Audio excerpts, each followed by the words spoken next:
Back There Then, published in 2014 by Blackwell Press, recounts experiences ranging from Robert E. Lee's surrender at Appomattox to family sermons at Mount Carmel Baptist Church in Washington, D.C.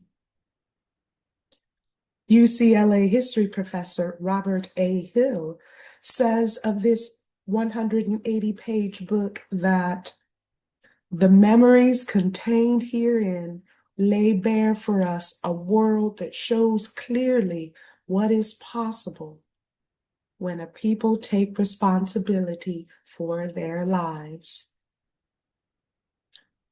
Charles Howard, co-founder and past national president of the Afro-American Historical and Genealogical Society, AUGS, adds that the book's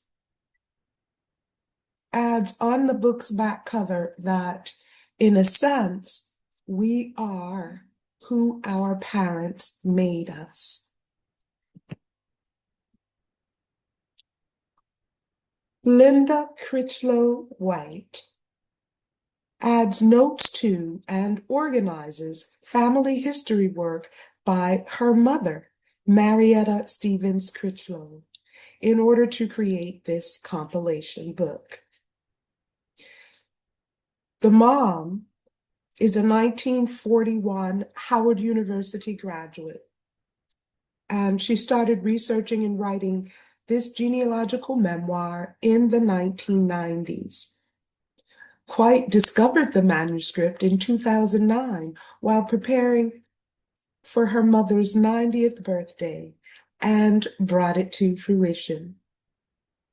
Together, the women chronicle family lineage back to enslavement by Wilmer McLean at Appomattox Courthouse, which is the site where Lee surrendered to Ulysses S. Grant in 1865.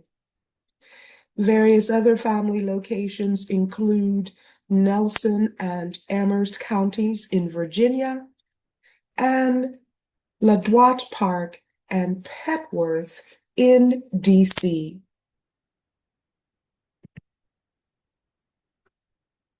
Acknowledgements for Back There Then read, first, to Marietta Crichlow for having the foresight to take as many notes as she could about the family and for writing them down.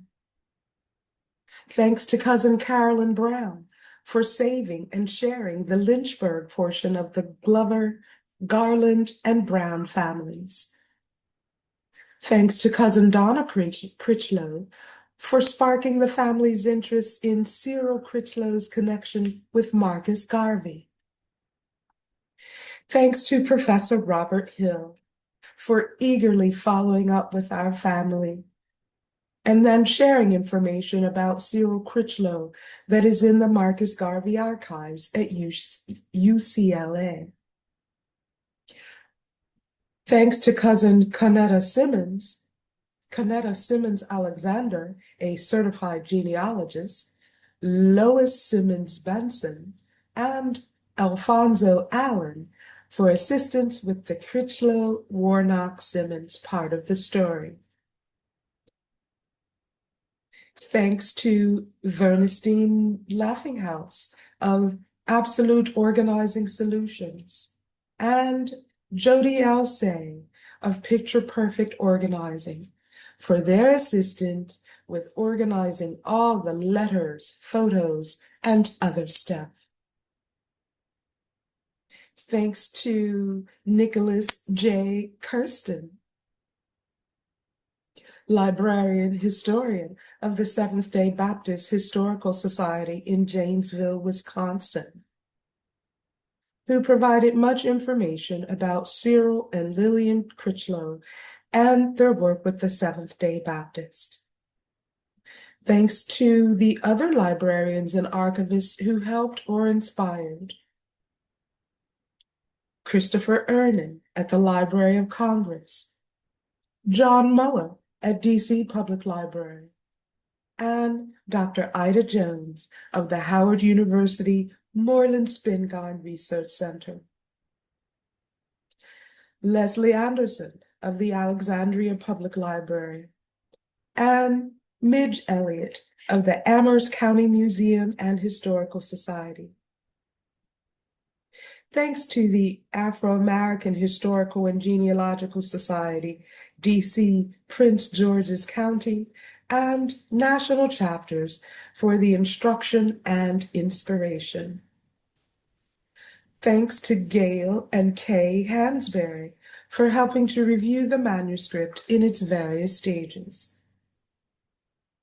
Thanks to Patrick Schroeder, Appomattox Park historian, who personally showed us around the Appomattox National Park and who shared information about Wilmer McLean from the Appomattox Park Library. Thanks to so many others who have written and shared their family stories, including Appomattox resident Beatrice Pierce James and librarian Elizabeth Brumfield, who wrote about her plumber stepfather, inspiring me to gather more information about Martin Crichlow, the plumber. Thanks to Nancy Blackwell Marion of Lynchburg's Blackwell Press, who saw this project to completion and helped research the family history. Her knowledge of Lynchburg history is unsurpassed. Special thanks to my favorite librarian and husband, Eric White, who scanned many images, made photocopies, drove me to Lynchburg, and lent support in so many ways. And thanks to Kwame and Kalila and all the other descendants who we hope will appreciate and carry on the stories. From these acknowledgments, we get that White completed this book to finish what her mother started, and so that descendants can carry on the story. The foreword reads, "The life of African American people during the 20th century is written in numerous media. There are photographs, oral histories, moving footage, and newspapers. The unique voice of life among the masses is often swept together during the Great Migration, Depression, World Wars, and Civil Rights eras. Rarely has the unique voice of an average life successfully lived been documented. In the case of Marietta Louise Stevens Crichlow, such a life continues to live on in the pages of her meticulous notes. Her daughter, Linda Crichlow White, has painstakingly linked the past with the present in a spectacular fashion. Written in the first person, Mrs. Critchlow's story follows her family from places such as Appomattox and Lynchburg, Virginia, Duquesne, Pennsylvania, Washington, D.C., Boston, and beyond. Howard University figures prominently. Beautifully accented with photographs of ancestors, original documents, and scholarship, Mrs. White presents African American life in real time and feel. Her mother, Mrs. Critchlow, wrote, "Prior to having electricity installed, the house had gas lights. Gas lamps were fastened to the walls, and the streets had gas lights." She also wrote, "None of the high school personnel talked with me about attending college. There were no school counselors in those days. Two adults lived next door to us, Vernon and his brother Frank Roel. Frank had attended Howard University, but dropped out for lack of funds. It was Frank who suggested that I apply for admission at Howard. She attended Howard and graduated in 1941. On the occasion of her 30th high school reunion, out of the 14 colored students, 4 attended college, which was unusual since women in the 1930s America were expected to marry and raise children. This reminiscence is accompanied by a Latin Club photograph where the 3 brown faces stand out against the 20-plus white ones. Throughout the narrative, education, faith, and family figure prominently. The primary source materials of certificates, college degrees, photographs, and church programs bring the reader into the world of the Crichlow clan while on the campus of Howard University, funeralizing a loved one, welcoming a baby, or dealing with day-to-day life. In this work, we see ourselves reflected in human possibility and our potential evident in the growth of a successful American family, living as African American citizens. So writes Dr. Ida E. Jones, Assistant Curator in the Manuscript Division at the Moreland Spingarn Research Center at Howard University. From this foreword, we get that the author wrote this book to elevate a unique voice of an average successful Black American life, to link the past to the present, to highlight the importance of education in Black family heritage, including the role of Howard University, and to reflect on African Americans' human possibility and potential.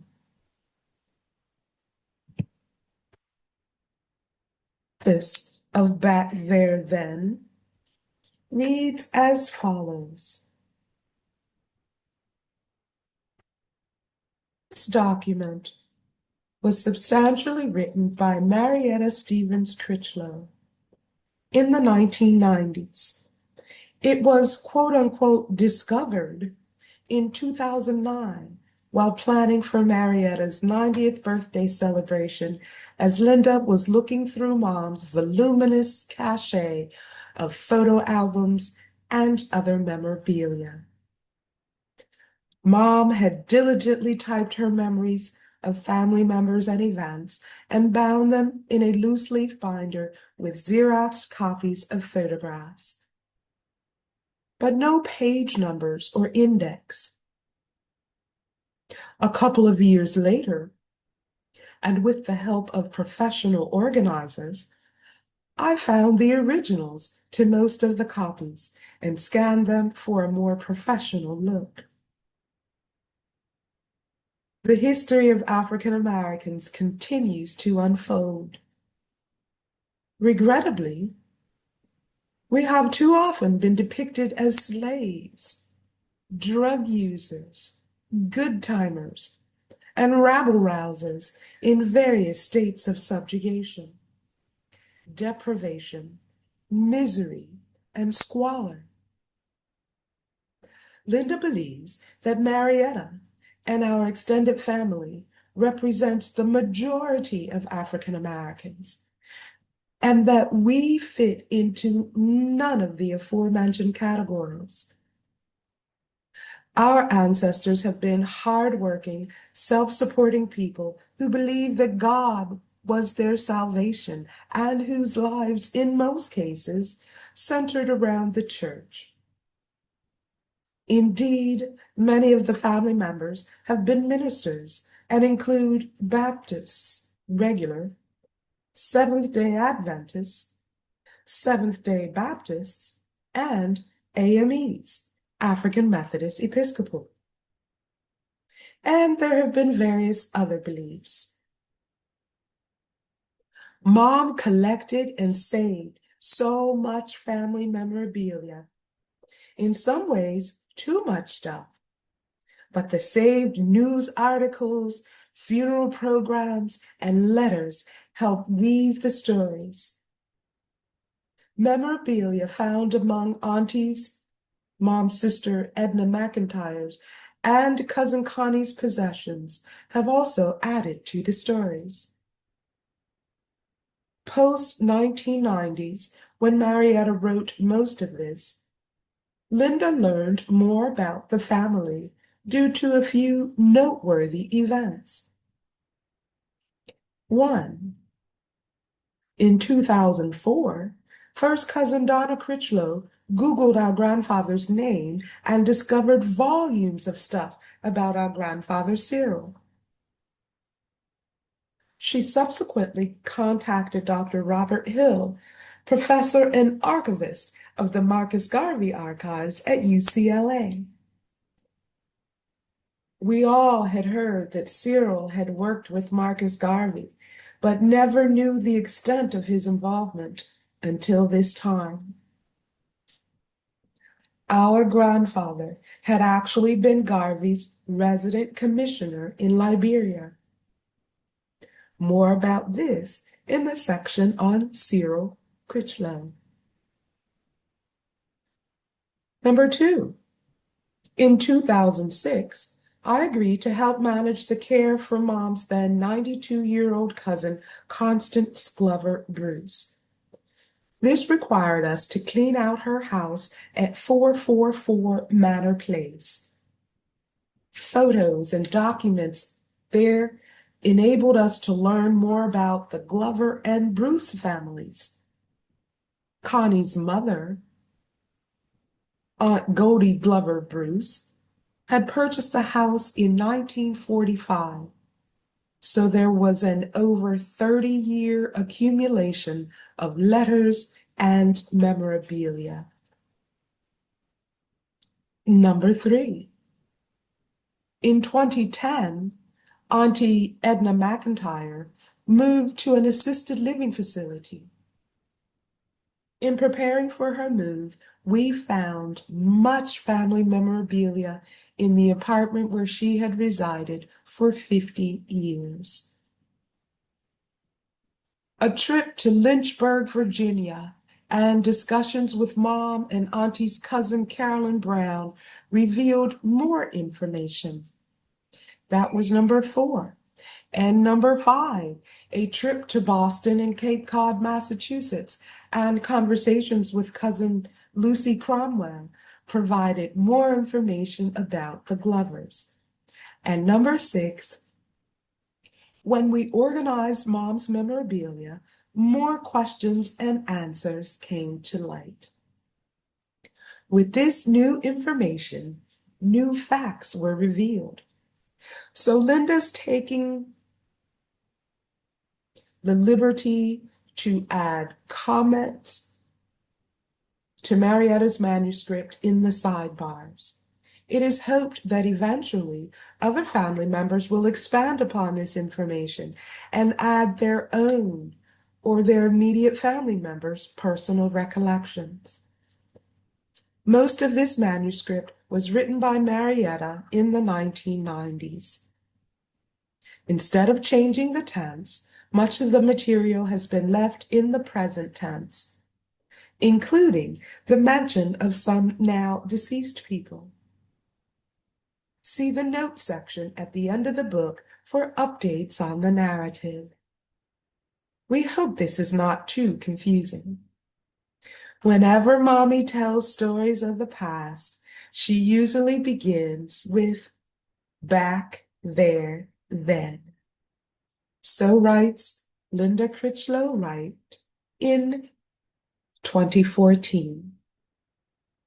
From this preface, we get that the purpose of this book is to depict a positive image that is the majority of African Americans, to convey the church's role in successful Black family life in America, to share new information unearthed about the family, to show connection to famous freedom fighter, and so descendants can carry on the story, something that has come up already in the writer's own words.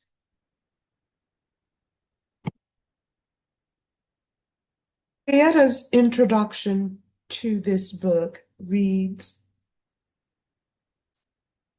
"Perhaps the most precious resource of any people is their history. A working knowledge of the lives and accomplishments of our ancestors provides us not merely with a look back, but a look in. And through this insight, we are able to attain a greater appreciation of ourselves and our own possibilities. In order to better understand our present and our future, it is important that we know as much as possible about our past.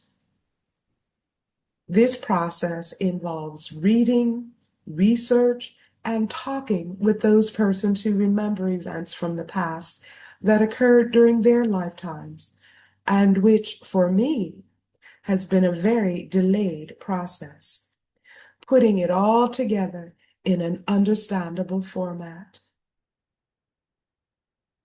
I have had this family history project in the back of my mind for many years, but have let other things get in my way of putting it on paper.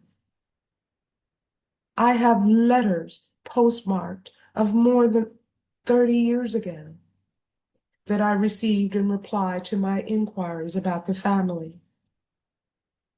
I realize now that if I do not get at this task and assemble what information I have gathered, it is likely that it will not get done by me.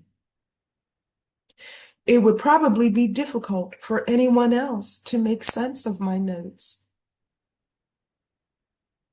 With the help of my computer, of which I have a meager knowledge, I plan to get at least some of my family's history sorted out and recorded.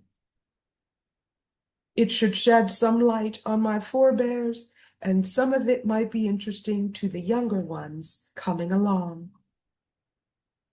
Tracing the family history of any Afro-American family prior to the freeing of the slaves in America is difficult.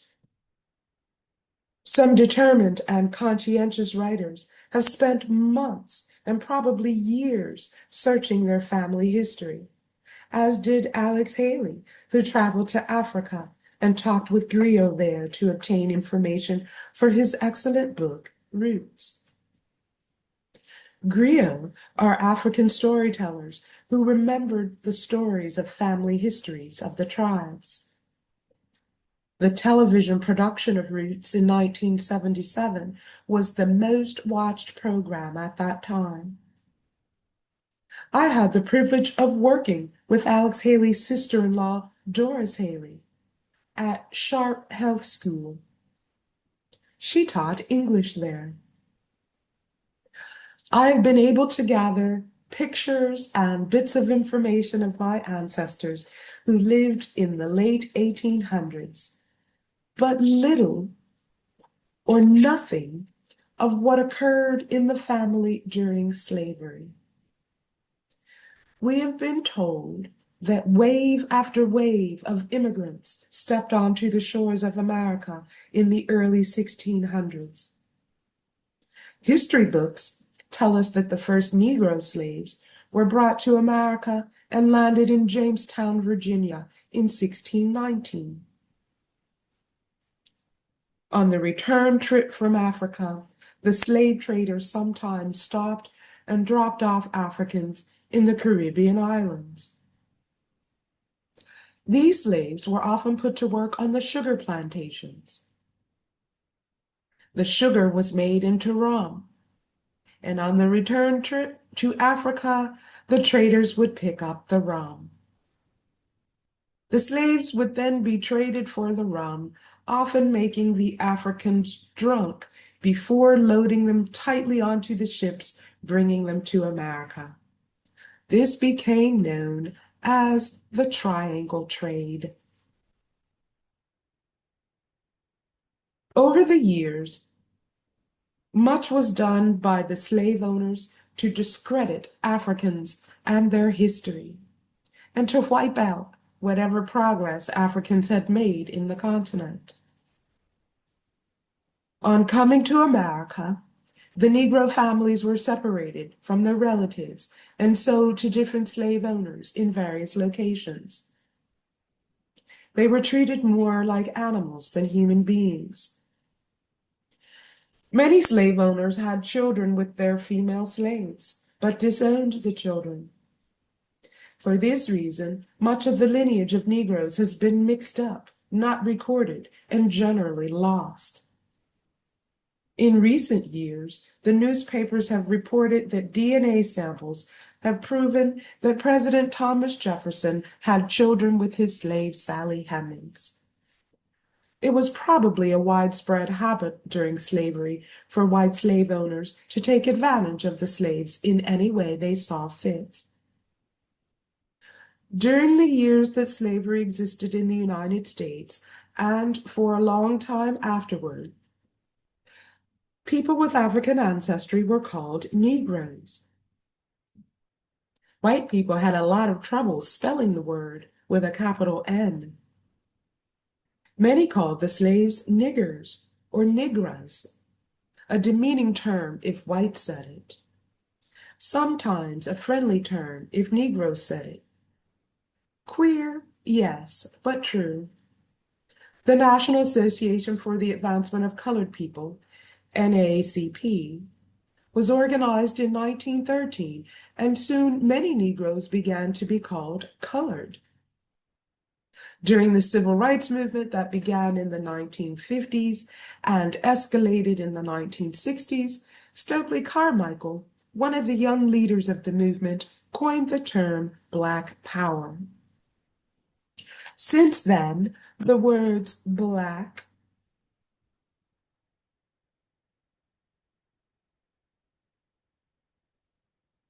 word blacks, has been favorably and widely used when referring to people whose ancestors were slaves from Africa.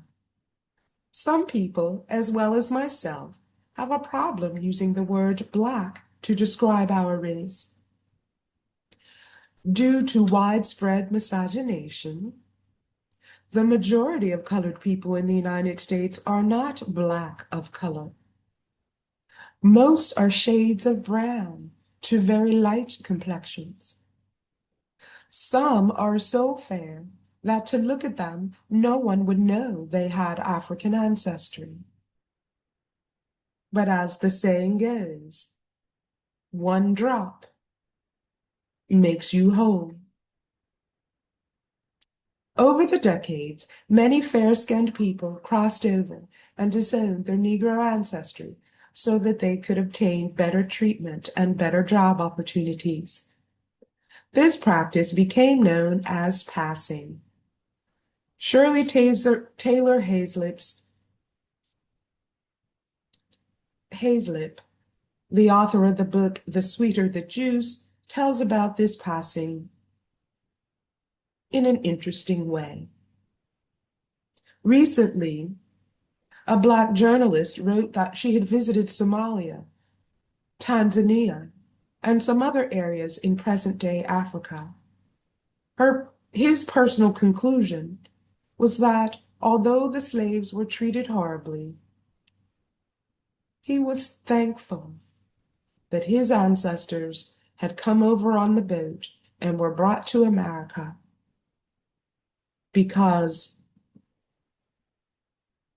The drought and tribal rivalry in those countries at the time of his visit seemed to him to be almost unbearable. What is your opinion? From this preface, we got that the purpose of this book is to depict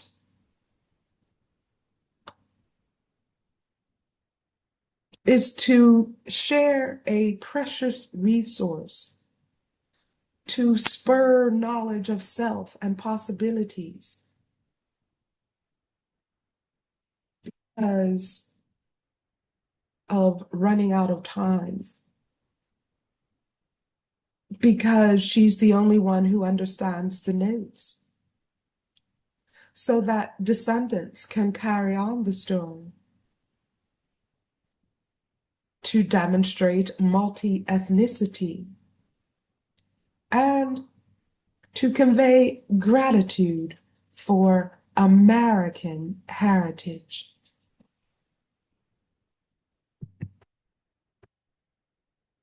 On the whole, we can see that back there then, in Crichlow and White's own words, was written for at least 17 different reasons, ranging or that include wanting to complete what her mother had started and showing a connection to a famous freedom fighter. Next, let's engage with why Phillips Petrie Lastrat wrote Family Connections as another conversation about why we write Black family heritage books.